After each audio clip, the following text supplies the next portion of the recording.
जय जिनेंद्र, कैसे हैं आप सब। आशा फर्स्ट में स्वागत है सभी का। आज हम बात करने वाले हैं गुरु पुष्य नक्षत्र के बारे में। आज तारीख है 25 जब वीडियो आप देख रहे होंगे, और 26 तारीख को गुरु पुष्य नक्षत्र लग रहा है। तो गुरु पुष्य नक्षत्र कब से कब तक रहेगा, सारी जानकारी जानेंगे, और इसी के साथ विशेष उपाय भी आपके साथ साझा किया जाएगा। बहुत विशेष उपाय, तो वीडियो के अंत तक बने रहिएगा। सबसे पहले आप जानिए गुरु पुष्य नक्षत्र कब लग रहा है। स्क्रीन पर आप देख रहे हैं 26 सितंबर की रात को, जी हाँ, रात को 11:32 पर पुष्य नक्षत्र लग जाएगा। कुछ ही समय के लिए आपको अवसर मिलेगा पुष्य नक्षत्र के लाभ प्राप्त करने का। 11:32 पर पुष्य नक्षत्र लगेगा, और अगले दिन रहेगा शुक्रवार। 27 सितंबर को पूरा दिन रहेगा। तो शुक्रवार का विशेष महत्व नहीं है, यहाँ पर महत्व है गुरुवार की रात्रि का। तो ऐसे में आपके पास रहेगा आधे घंटे का समय 12 बजे तक। जैसा कि इंग्लिश कैलेंडर के हिसाब से रात को 12 बजे के बाद अगला दिन लग जाता है, शुक्रवार लग जाएगा। लेकिन हम अगर हिंदू कैलेंडर के हिसाब से माने, अपने शास्त्रों के हिसाब से माने, तो सूर्य उदय तक का समय पहली रात्रि का माना जाता है, पहले दिन का माना जाता है। ठीक, तो विशेष रूप से आपको 11:30 बजे से लेकर 12 बजे तक के समय में ही उपाय कर लेना चाहिए। चलिए अब बात करते हैं बहुत ही विशेष उपाय की। जब भी गुरु पुष्य नक्षत्र या रवि पुष्य नक्षत्र आता है, विशेष जड़ी बूटियों के उपयोग के बारे में बताया जाता है, क्योंकि जड़ी बूटियों का कभी भी नुकसान नहीं होता। कोई भी ये उपाय जब करें तो उन्हें वो लाभ देकर ही जाता है।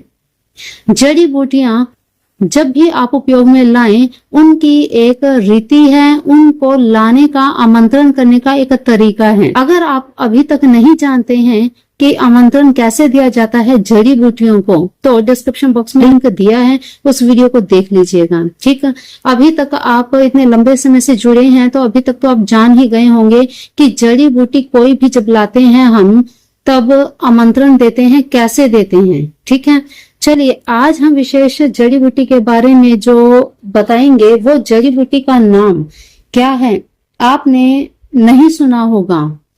हो सकता है आपने वो जड़ी बूटी देखी हो, लेकिन नाम आपने ना सुना हो। देखिए, अरनी नाम का एक पौधा, बड़ा ही विचित्र, बड़ा ही झाड़ीनुमा पौधा होता है।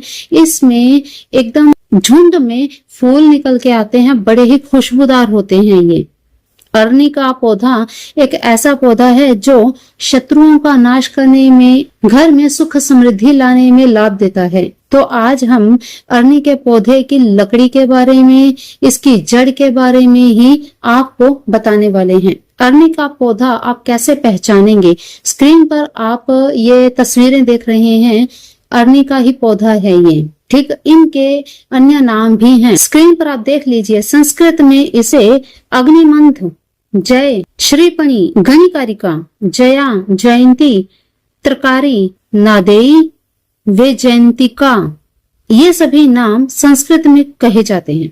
हिंदी में अरनी, अरणी, गन्यारी, अगेथु, ये नाम हिंदी में आते हैं। इसके अलावा बंगाली में अगर देखें तो गणीर, आगगंध, ये नाम बंगाली में कहे जाते हैं। और मराठी में अरनी को थोर, अरेन, गुजराती में अरणी, कन्नड़ में नरुवल कहा जाता है, तेलुगु में इसे नेली चेट कहा जाता है, लैटिन में इसे क्लेरोडेंड्रोन फ्लामेडिस कहा जाता है। तो अब आपको नाम के बारे में भी जानकारी दे दी गई है। अरणी एक ऐसा वृक्ष है, देखिए ये 2 प्रकार की होती है, छोटी अरनी होती है और बड़ी अरनी होती है। ये हर जगह आपको मिल जाएगी, खाली स्थानों पर या कहीं पर भी प्लॉट आदि जहां आपको दिखे, कहीं पर भी ये उग जाती है, क्योंकि ये एक जंगली पौधा ही है। छोटी अरनी पौधों जैसी दिखती है, झाड़ीनुमा होती है, और बड़ी अरनी पूरा विशाल वृक्ष होता है। इसके पत्ते गोल गोल और थोड़े से नुकीले होते हैं साइडों से, और बहुत ही सॉफ्ट होते हैं। इसके फूल सफेद और गुच्छेदार होते हैं। इनमें बहुत ही अच्छी सुगंध आती है। बसंत ऋतु में इन पर फूल आते हैं। कुछ दिनों बाद इन पर छोटे छोटे करौंदे की तरह से फल भी लग जाते हैं। पत्तों से भी एक अलग ही महक आती है। इसकी डालियां ज्यादातर नीचे की तरफ ही झुकी रहती हैं। तो आप लकड़ी को छुएंगे भी तो बहुत ही नरम लकड़ी ये दिखाई देगी, आपको बहुत ही सॉफ्ट महसूस होती है। इसकी दो लकड़ियों को अगर आप रगड़ेंगे तो आप इसमें से आग निकलती महसूस करेंगे, इसीलिए इसे अग्निमंथ का नाम दिया गया। यह दशमूल की तरह ही एक औषधि है जो बीमारियों में भी बहुत काम आती है। बहुत ही उपयोगी औषधि के रूप में इसे उपयोग किया जाता है। इसे औषधि के रूप में ज्यादातर कोल्ड कफ आदि जब भी हो तो इसका क्वाथ बनाकर, काढ़ा बनाकर पिया जाता है। चलिए, ये तो हुई जानकारी अरनी के बारे में। बहुत ही विशेष, ऐसे दुर्लभ नहीं कहेंगे इसे क्योंकि ये हर जगह मिल जाती है, लेकिन ज्ञान न होने के कारण कोई भी इसका उपयोग अभी तक नहीं कर पाया होगा। देखिए, अरनी की लकड़ी इतनी प्रभावशाली होती है कि इसकी लकड़ी का आप 6 उंगल का टुकड़ा आप चुपचाप गुरु पुष्य नक्षत्र के एक दिन पहले ले आएं। जैसे कि आज आप वीडियो देख रहे हैं तो आप दिन में जाएं और वहां पर आप आमंत्रण देकर कि मैं आपको लेने आऊंगा, इस प्रकार से प्रार्थना करके आपने वहां से आमंत्रण देना है और 2-3 घंटे बाद आप जा करके वहां से वो लकड़ी तोड़कर ले आएं। ये विशेष उपाय घर में सुख समृद्धि, अन्न कोश के भंडारे भरे रहें, इसलिए आपको ये उपाय करना है। घर में कभी अन्न की कमी ना हो, इसलिए ये उपाय करना है। क्या करना है? लकड़ी आप ले आए। इतनी भाग्यशाली आपके लिए ये बन सकती है। इस लकड़ी को आपने गुरु पुष्य नक्षत्र में धूप दीप आदि देकर लाल कपड़े में बांधना है। लाल कपड़े में आपको सतरंगी धागे से बांधना है। 7 रंग के धागे आपने यूज करने हैं। इसमें काला धागा आप इसमें यूज नहीं करेंगे, ठीक है। सतरंगी धागे से बांधकर इसे आप रसोई के अग्नि कोण में अर्थात दक्षिण पूर्वी साउथ ईस्ट कॉर्नर में आपने इस लकड़ी को बांध देना है। देखिएगा कुछ ही दिनों में आपको अपने आप इसका प्रभाव नजर आएगा। बस आपको इतना काम करना है। देखिएगा कैसे आपके घर में धन के, अन्न के भंडार भरे रहते हैं। ये लकड़ी जहाँ पर भी होती है उस जगह पर जो भी भोजन बनाया जाएगा, इस स्थान पर बनने वाले भोजन को खाने वाले हमेशा आरोग्य प्राप्त करते हैं। इसके अलावा एक अन्य विशेष महा उपाय, अरनी की लकड़ी को घी और शहद में डुबो दीजिए, फिर इसे उपले के ऊपर जला दीजिए। इसे जलाने के बाद आप देखेंगे आपके घर में एक अलग ही प्रकार की सुगंध आ रही है। ये सुगंध आपके घर की हर नकारात्मकता को खत्म कर देगा। आपके घर में सुख समृद्धि का आगमन होने लगेगा। ये उपाय करने के बाद आपके घर में कलह क्लेश की समाप्ति हो जाएगी। जब ये लकड़ी राख का रूप ले ले, इसे आप जल प्रवाह कर दें या फिर पीपल के वृक्ष के नीचे डाल दें। एक बात का हमेशा ध्यान रखें, अरनी का पौधा कभी भी घर में नहीं लगाया जाता। अरनी का पौधा घर की 4 दीवारी में, या आप अगर ये सोचें कि घर में लगा लें तो अरनी का पौधा आप घर में कभी ना लगाएं, घर के बाहर लगाएं, तो ये आपकी शत्रुओं से सुरक्षा करते हैं।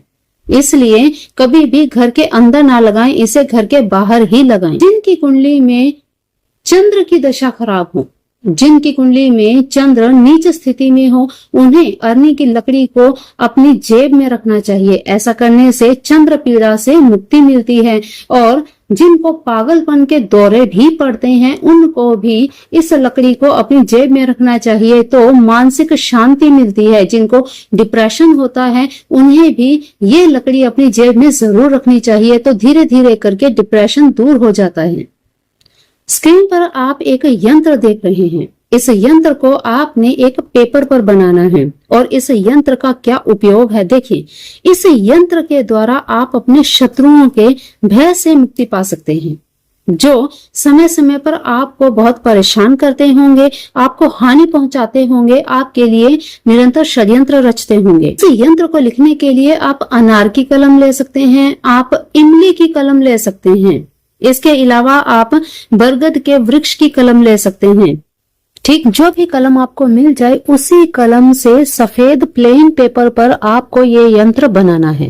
अब आपको आगे क्या करना है, ये यंत्र आपको गुरु पुष्य नक्षत्र में ही बनाना है और इसी में इसका पूर्ण उपाय करना है। मुंह में हरी इलायची डालकर चबाते हुए आपने इस यंत्र को बनाना है और मन ही मन अपने इष्ट देव से, अपने शत्रुओं से निजात की कामना करनी है। जब तक यंत्र पूरा नहीं हो जाता तब तक आप इलायची को चबाते जाएं और अपने इष्ट देवी देवता से प्रार्थना करते जाएं कि हे इष्ट देवी देव, मेरे शत्रुओं से मुझे निजात दिलाएं। अगर आपके ऊपर कोई कोर्ट केस है तो उस अवस्था में भी इस यंत्र का उपयोग किया जा सकता है।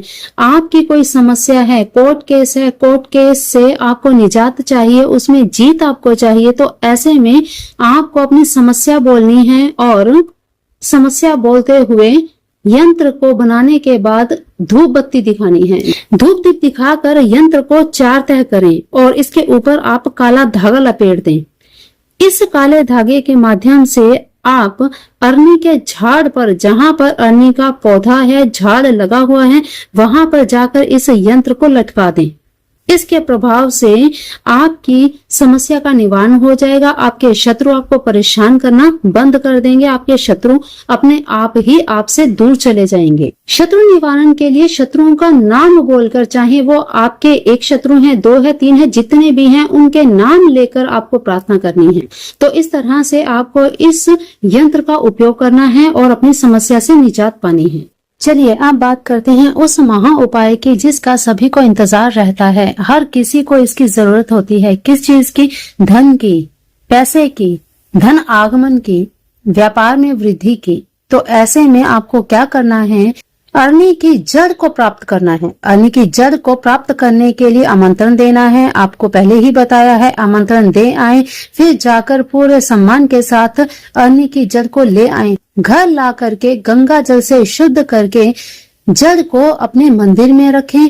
धूप दीप आदि देकर, हल्दी रोली का तिलक लगाकर, चावल, साबुत चावल चढ़ाकर थोड़ा सा इसमें कपूर रख दीजिए। कपूर रखने के बाद इसे आप बांध दीजिए लाल कपड़े में। लाल कपड़े में लाल ही मोली से इसे बांधकर अपने लॉकर में रख दें। इसी को बना करके आप व्यापार स्थान पर भी रख सकते हैं। एक बार रखने के बाद जब भी आप शाम को संध्या के समय धूप बत्ती करते हैं तब इस जड़ को आपने धूप बत्ती दिखानी है। देखिए यहाँ पर हम अरनी के औषधीय गुणों के बारे में बात नहीं करेंगे क्योंकि यहाँ हम गुरु पुष्य नक्षत्र की बात कर रहे हैं। तो गुरु पुष्य नक्षत्र में अरनी का ज्योतिषीय उपयोग क्या हो सकता है, इस पर हमने आज चर्चा की है। तो आपको अरनी का पौधा आपको पहचान है तो ठीक, नहीं तो स्क्रीन पर आपको निरंतर दिखाई दे रहा है अरनी का पौधा कैसा होता है। तो आप जल्दी से, जब भी आप ये वीडियो देख रहे हैं, फटाफट से अरनी के पौधे का पता करें, ढूंढें, नर्सरी में जाएं या अपने आसपास के प्लॉट में देखें, जरूर आपको मिल जाएगा क्योंकि बहुत साधारण सा पौधा है, बहुत आसानी से ये मिल जाता है। इसी प्रकार की धन प्राप्ति के लिए और भी वस्तुएं अगर आप चाहते हैं, कोढ़ी हो, गोमती चक्र हो, खस की जड़ हो या वच हो, इस प्रकार की और भी बहुत सारी जड़ी बूटियां ऐसी हैं जो आपको हमारे स्टोर से आसानी से मिल जाएंगी। केवल आपको एड्रेस सेंड करना है हमारे दिए हुए इस व्हाट्सएप नंबर पर। तो जल्दी से कांटेक्ट करके दिवाली से पहले, इनफैक्ट आप नवरात्रि में भी इनका उपयोग करके अपने जीवन को बेहतर बना सकते हैं, अपने जीवन को सुख में बना सकते हैं, धन आकर्षण कर सकते हैं। तो जल्दी से ऑर्डर करें। ऑर्डर करने के लिए व्हाट्सएप नंबर आपको दिया है, फटाफट से नंबर को सेव कर लीजिए और जो भी आपकी क्वेरीज हैं, आपको कुछ भी पूछना हो तो व्हाट्सएप नंबर पर आप पूछ सकते हैं।